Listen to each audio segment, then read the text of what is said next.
It's not a long message today, and I think I say this every time I speak to you, that the message I'm bringing forth to you, well, if some of you get something out of it, that's amazing. But it's for me. And what I want to talk about today, it's definitely for me. This is something that I am struggling with. This is something that I'm not very good at. And in an attempt to get better, maybe by talking through it, by putting the research that I've done together, we can all get something out of it. Fair enough? Yeah. All right. So if I were to title today's message, if you couldn't get from the theme of the songs, this last one in particular is Be Still. And when I first put those two words together, I heard my grandmother in my head. Because like my son who's in here this morning, because for some crazy reason he wanted to hear Mommy talk, if I could sit with my grandmother in church and I made noise, she would pinch my leg and out of the side of her mouth say, "Be still." So that's what I thought of when I first put those two words together, be still. I'm sure I've used those as a parent. Be still. Be still. Or be quiet. Or just stop. But be still. I feel like God has been screaming that at me lately.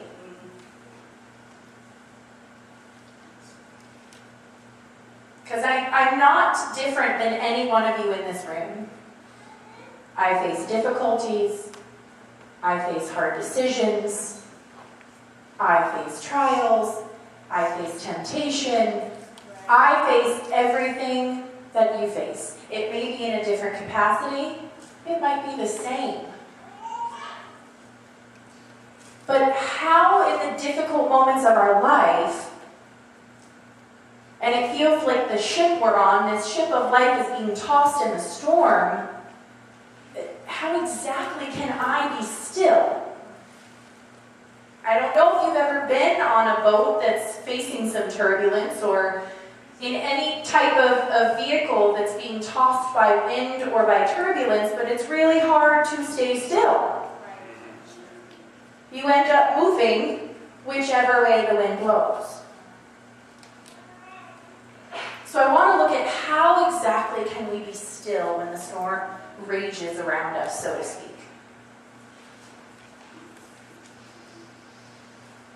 And in looking at that, obviously I was brought to Psalm 46:10. That's probably in your bulletin. Psalm 46:10 simply states, "Be still and know that I am God. I will be exalted among the nations. I will be exalted in the earth." Simple words. Be still and know that I am God. Okay. Got it. Yep. But the fact of the matter is I don't got it. I don't got it.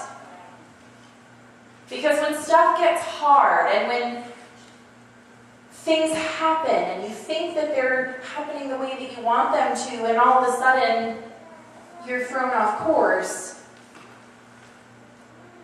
For me, anyways, it's really difficult to stay still and wait on the Lord sometimes. Yeah. You know, and He understands me. He created me. He created this organizing, planning mind of mine. That's what I do for a living. I plan. So everything in my life, gotta have a plan. Vacation, gotta have a plan. My work week, gotta have a plan. My goals, my aspirations, gotta have a plan. So it scares me, and I'll be honest with you, it scares me when I don't feel like I have control over that plan. And let's face it, I don't have control over that plan at all. That's right. Sometimes I think He just likes to make me feel a little bit better. but I don't have control over that plan. So I looked at, how can I recognize your power, God, and be still in times of trouble? And it's not necessarily times of trouble. There could be things that appear to be good. That's right. That may not be His will for my life. And that's what I'm learning. That's what I'm dealing with. So when I first got into this, I had to go back to the basics. Let's look at the definition of the word still. And when you look at the online Merriam-Webster dictionary, the word still means free from noise or turbulence, untroubled. I am a mom, I am a wife, I have a career. My life is hardly ever free from noise or turbulence, and seldom untroubled. My life is the opposite of still. And I love how in the dictionary it gives you a word and then it gives you synonyms for that word. So here are all the other words that mean somewhat the same thing. Did I get that right, Ashira? Synonyms, they mean the same thing? Okay, oh, good to see you. Yeah, I'm not a teacher. I screw this stuff up sometimes. Not my strong suit. So when I looked at still, I also looked at another series of words and what they meant.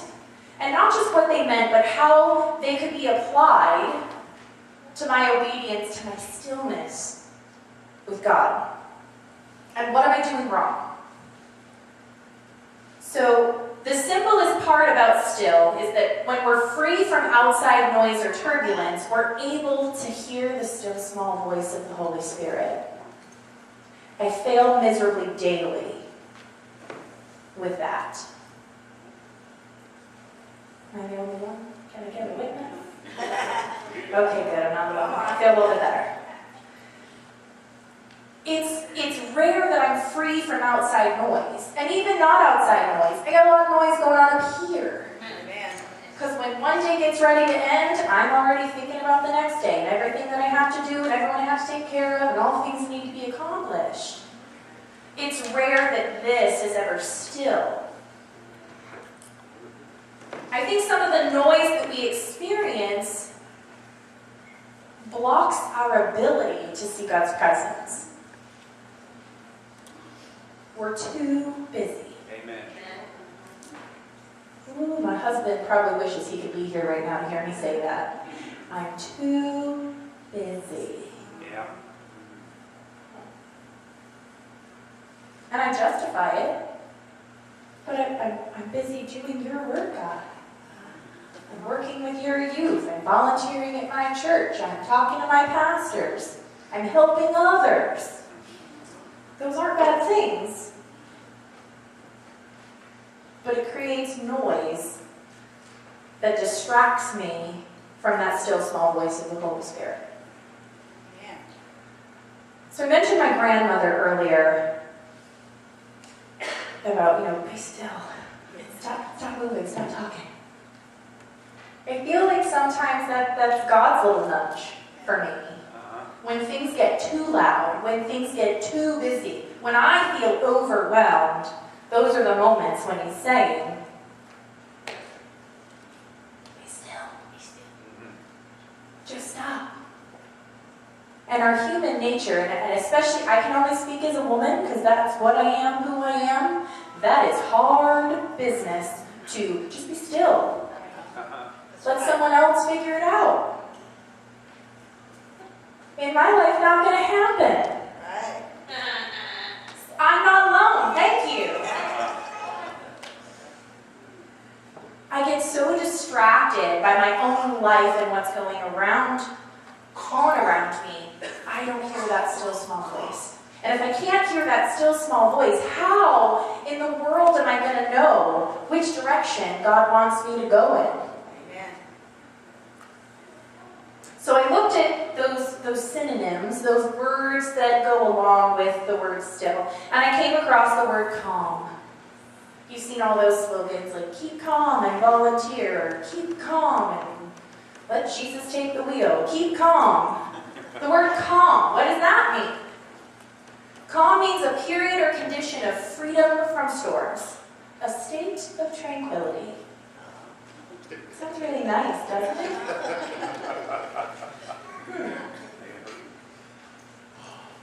As I digested this word calm and its definition, a period or condition of freedom from storms, I realized that in the spiritual sense, calm doesn't mean that the storm is no longer around us. Amen. It means that the storm is no longer in Amen. me. Amen. That's hard to differentiate sometimes. Yeah. Because we're very much feeling human beings, right? Amen. We have emotion. We're prone to feel and internalize the situations in which we encounter. Amen. But to be calm means that it's okay that the storm's still going on around me. I just choose not to let it in my heart, Amen. into my mind, into my thoughts, to control everything else around me. I gotta work on that one. Gotta work on that one. Because if I can do that, if I can choose to not let that storm affect the inside of me, then I'm free from the effects of the storm. Amen. I'm not getting tossed around with debris flying everywhere. My feelings don't get hurt. My judgment isn't clouded by my feelings.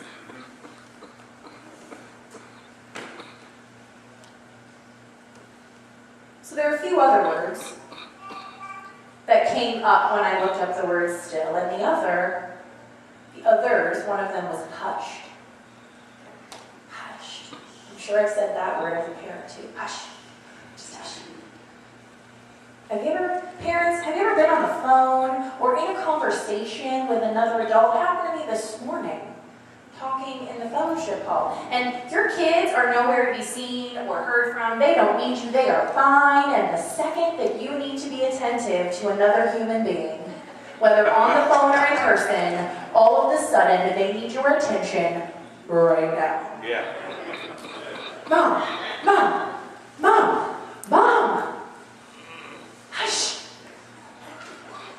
And so now are you not only not listening to the person you're trying to talk to, you're aggravated at the distraction, but you might even be a little agitated at the person who's trying to continue to talk to you. Especially on the phone. They can't see your kid pulling your pant leg or your kid dancing in front of you like they're on fire. They just know that you're getting irritated with them and they don't really understand why. Wait, did I call them that time? Sorry. So now we're distracted in all of the sense of the word. I'm distracted by the person causing the noise. I'm distracted by the person who I'm trying to listen to. Glad I'm not alone. The word hush means to put at rest, to mollify, to soothe in temper and disposition. I think that's my favorite part of hushed. To soothe in temper and disposition. Because in that situation I just talked about, I am not soothed. And my disposition is probably not that of being calm or still. I'm just irritated. And now I don't want to talk to anybody. I just want to be alone. And here's the other part of having that important conversation. How many of us really listen to hear what the other person is saying?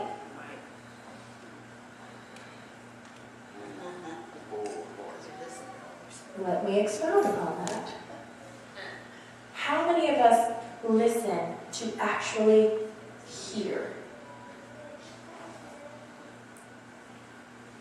I know I've been real good at sometimes listening for the wrong reason.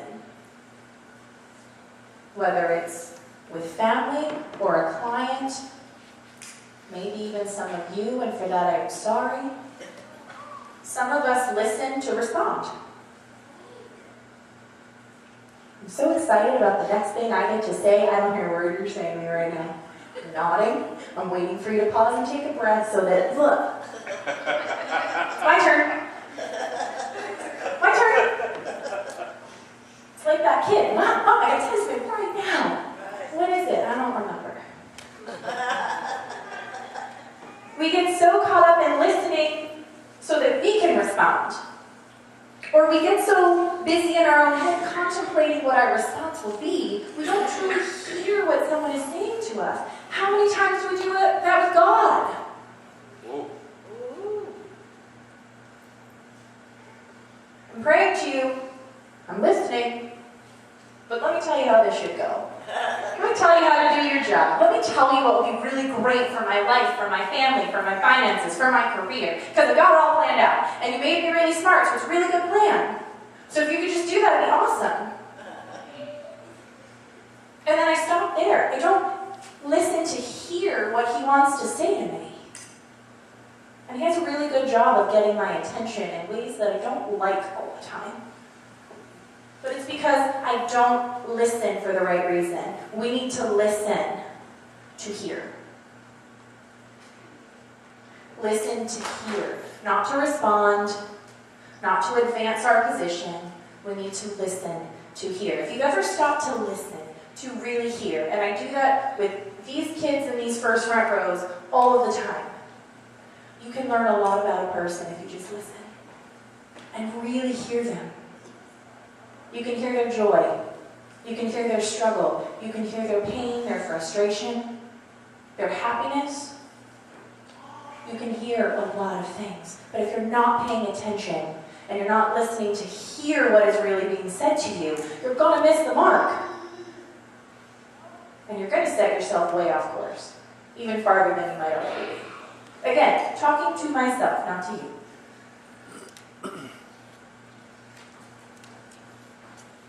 So there are a couple more words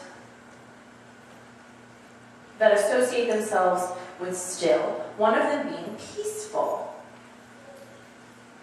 Untroubled by conflict, devoid of violence or conflict.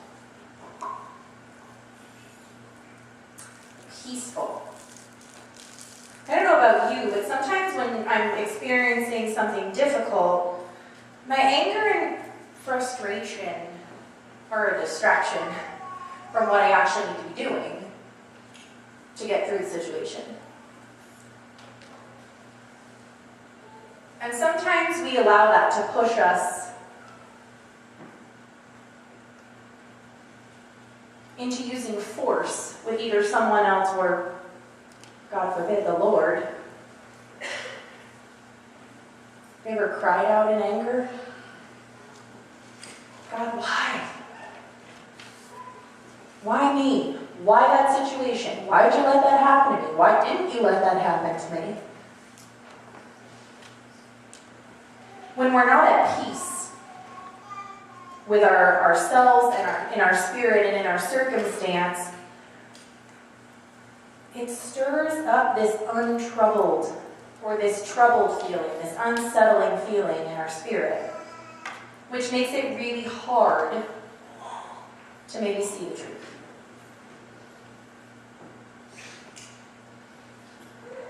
Because having peace with God is really the only way that we will have clarity. And let me tell you, He probably doesn't want us to know everything.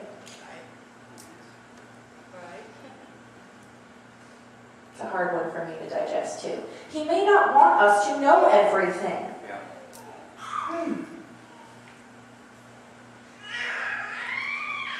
Another word is placid. Don't hear that one very often, right? You guys are getting education and vocabulary today too. There'll be a quiz next week. Placid. Serenely free of interruption or disturbance. Serenely free of interruption or disturbance. I don't know about a lot of you, but it's very rare, as I mentioned before, that I have 5 minutes to breathe on my own.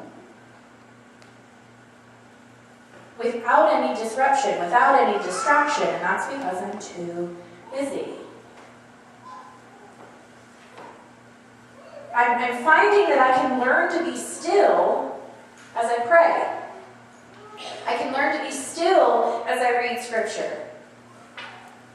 Anybody else feel miserably at that part? Because yeah, I do. I do. We can be placid when we go for a walk, when we meditate with the Lord, when we have that moment of time. And the Bible thinks the Lord doesn't say it has to be this long, huge period of silence and unfettered service with God, and you can't talk to anybody around you. It just says that we have to have those moments with Him. And then it kind of hit me as if I ran into a brick wall. Because I used the whole "I'm busy" excuse. Yeah, this is great. I would love for my life to be tranquil and void of distraction. And God kind of whispered in my ear and said, make time. Make time for everything else. You plan everything else. You pull open my Outlook calendar, there's colors galore. I know what they mean and what they're for. But from the time I wake up to the time pretty much I go to bed, it's full of stuff. Make time. Just like you would schedule a client to come meet you in your office, why don't you schedule a meeting with God? Amen. To sit and be still. And listen to hear. To calm the storm around you and gain some perspective. Because we have that ability. That is not outside of our realm of possibility. We can make time. I just get so busy I choose not to. Whether it's conscious or subconscious, I don't. Or I don't make enough time. The resolution to that is to make time. Make it a priority. You can tell where someone's heart is when you look at their list of priorities. I don't know about you, but if you've been raised in the church like I have, God's supposed to be at the top of that list, not somewhere we can shove it in the middle. There you go. Again, I fail at that miserably every day. I'm working on it. I'm working on it. The last word that I thought was interesting as it was associated with still, and there were a bunch, but I narrowed it down, was the word serene. And serene, for those of you who don't know what it means, is shining bright and steady. And I read that and I go, well, there's a misprint in the dictionary. What does shining bright and steady have to do with being still? Well, then I did a little bit of research. Here's your science lesson for the day. I learned, because maybe I wasn't taught this or I forgot because it was a long time ago, that the sun doesn't really rise and set. Like we're taught, it rises in the east, it sets in the west, right? It's actually an illusion. Shocking, right? Doesn't actually rise and set. It's an illusion. Instead, the sun doesn't go anywhere. The sun stays still. But as the earth moves in front of the sun, we experience its effects and its light. And as we turn away from the sun, we experience darkness. So after I read that fact, it really hit home that my walk with Christ is very much the same way as the sun and the earth rotating around it. God doesn't go anywhere. The sun, S-O-N, not S-U-N, doesn't go anywhere. There you go. Come on. But His light shines in my life as I turn towards Him. Amen. And it goes away as I choose to move away and turn my back from Him.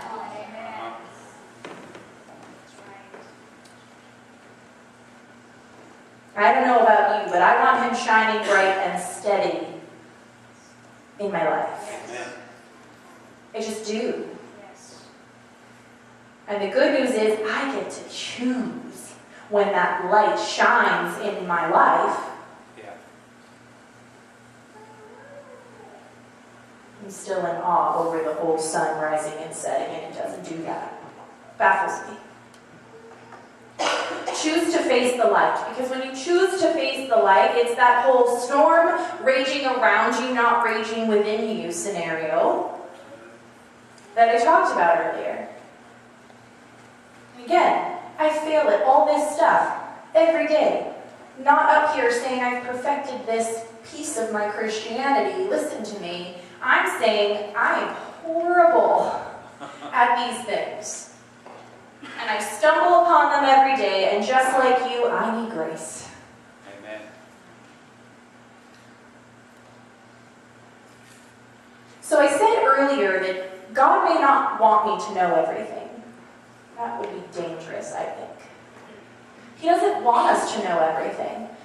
Shoot, he doesn't even want me to know every single thing that he has planned for my life. Because he wants me to trust him. Right? Proverbs 3, verse 5 and 6 say, trust in the Lord with all your heart and lean not on your own understanding. In all your ways submit to him, and he will make your paths straight. Yes, he will. I love this scripture, and I don't like it all at the same time. Because it's hard for me. It says, Jennifer, lean not on your own understanding, which means my understanding of the situation is null and void, irrelevant. I don't need to understand the situation. That's right. I have to lean on him and trust in him with all my heart and know that at the end of the day, he's going to make my path straight. Amen. Amen. Hard lesson I'm learning right now. Because again, I've got everything planned. I know the way it's supposed to go. I know what I feel I'm deserving of. And when it doesn't go that way, instead of having a pity party and pouting about it and being angry at God, I need to be still and say, all right, I have no idea what's going on. But I trust that you do, and I need you to guide me in the right way. You know, we've all heard that old adage, you know, when one door closes, another one opens. We've used that a lot lately. But I'm also learning that just because a door opens doesn't mean you're supposed to walk through it. Amen. Yeah, but that door's got goodness and awesome stuff behind it and abundance of finances and all the things that I've been working hard for. What do you mean I'm not supposed to walk through it? I deserve that. That was my mentality 3 weeks ago. Not gonna lie.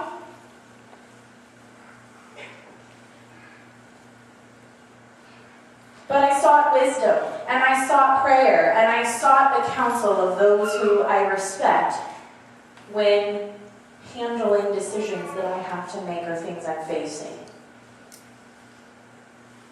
And Pastor shed some light on this particular situation for me and was excited for me and happy for me and said, that's amazing. And he said, but let's pray about it. And let's pray, not that you should have that, but let's pray that if that door isn't good for you, if what's behind it, there's something there that will be destructive to your life, let's pray that he closes it just as fast as it opened. Well, it took about 4 days. And that door slammed in my face. After every indication told me that it was fine, I was going to walk through it, it was going to be great. And I don't know why it closed. Not gonna lie, I was mad, I was hurt, I cried my eyes out, I had that ugly cry face. I was really upset. They know that ugly cry face. I was mad. Why would you even let that be presented to me if it wasn't something I was supposed to reach out for? for. And it's because God said, I need you to stop trying to figure it all out, sweetheart, and I need you to be still, and I need you to listen to me, and I need you to know that whatever happens, I got you, and I got this. You gotta trust me. Amen. Amen.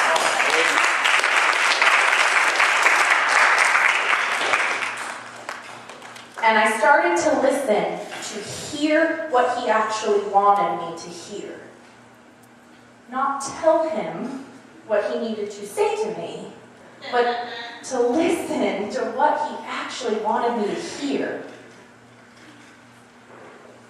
And as much as I wanted to fight that response, as much as I wanted to fight for my right to march through that door, I heard that still small voice that reassured me that he would never leave me or forsake me. Thank you, Lord. That my family will never go without. Praise the Lord. That maybe, just maybe, what would have been great for me would not have been great for people who need me. That's right. And of course, God does a wonderful job of saying, see, I was right. Because a series of events took place after that door shut that only I could take care of. Only I could be there to console, to help heal, to help give words of wisdom. No one else would have done the trick. And had I walked through that door, I would not be in the place where I can help those individuals. Because you have to understand, it's not about you. It's not about me. It's about his heart. And that heart is about service. And if you will put service at the forefront of everything you do, and make it about someone else other than yourself, he'll advance you exactly where you need to be, when you need to be there. Now, I'm sure I will question that decision at some point in the future. I'm sure that I will reapproach that topic at some point in the future, because I'm human and there's still that in the back of my head going, I really should have got that. But he will be there, ever present, like the sun, not moving, waiting for me to turn and face him. And understand at the end of the day, whatever he needs for my life, whatever he wants for my life, is what I need and want for my life. And I have to take time to be still. And I have to listen. And not listen to respond. Because there is no response I can give him that is better than what he already has planned for me. Amen. I have to let that go. And I think I'm just a little more stubborn than some, because he has to shake me a little bit harder, I think, than others, because it takes me more than the first time hearing something for it to sink in. So I say all of this to you today to encourage you to make time, to encourage you to be still. And genuinely listen. Listen to what others are saying to you. Listen to what he is trying to say to you. Because that still small voice isn't always audible, being whispered in my ear. It comes in a gesture or a word from my kids.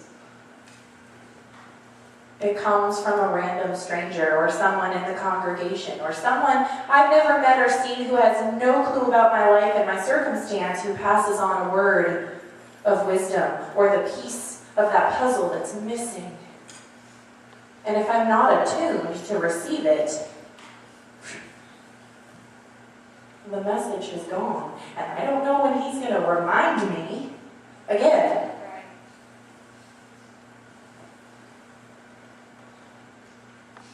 So I ask all of you today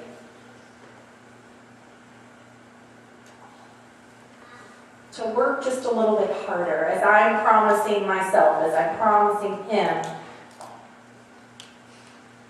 to be still, to hush, to be peaceful. peaceful. It takes 2 minutes to just block it all out and focus on Him. And while I have a captive audience, and we all don't seem so busy right now, I think now is just as good a time as any to be still and know that He is God. And know that He's got you. He's got your circumstance. He's got your family. He's got your health. He's got your kids. He's got your career. He's got your uncertainty. He's got you. You just have to trust like a child with your whole heart that He'll make your path straight. I don't know about you, but that's a path to say I don't have to worry about it anymore. Amen. And I need to live by that. You got it handled? Good. You go ahead and do it. I'll just be over here waiting for your instruction. So while we have a few moments, if you would just bow your heads. We don't have to have an elaborate altar service. If you feel compelled and led to be prayed for or to pray at these altars, please don't let me stand in your way. That's not my intention or purpose today. My intention is to offer you hope and to offer you comfort in knowing that all you have to do is be still and know that He is God. If you would bow your heads, every eye closed in this room. Father, we come before you. I come before you today with a humble heart.